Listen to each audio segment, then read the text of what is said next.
débat et délibération, le poste du rapporteur adjoint revient à l'opposition. La répartition des postes... Vous pouvez dire à l'opinion qui vous suit. Merci beaucoup.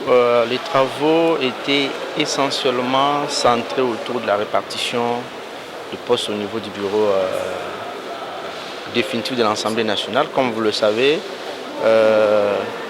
les bureaux provisoires, l'une de ses missions, c'est également organiser les élections et installer les bureaux. Et c'est la dernière matière qui nous reste pour cette session extraordinaire. Et aujourd'hui, c'est le premier pas vers les élections des bureaux définitifs qui consistait de définir la répartition entre majorité et opposition. C'est effectivement ce que nous venons de faire à ce jour et le train est déjà lancé pour les élections des bureaux définitifs. Comment la répartition a été faite au cours de vos travaux? Et comme vous le savez, le bureau est composé de 7 membres.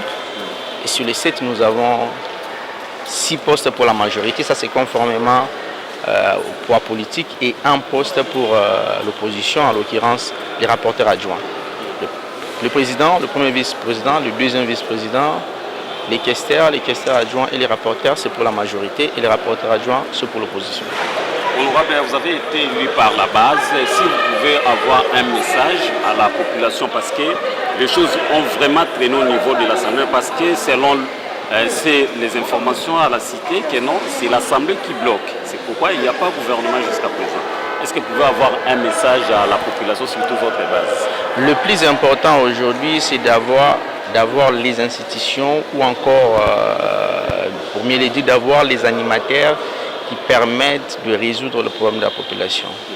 Et c'est toute la démarche que nous sommes en train de suivre pour qu'au bout de compte, nous puissions avoir des animateurs qui répondent aux critères qui vont permettre que les besoins de la population soient pris en compte.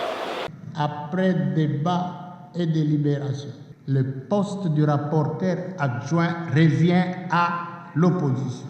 La répartition des postes au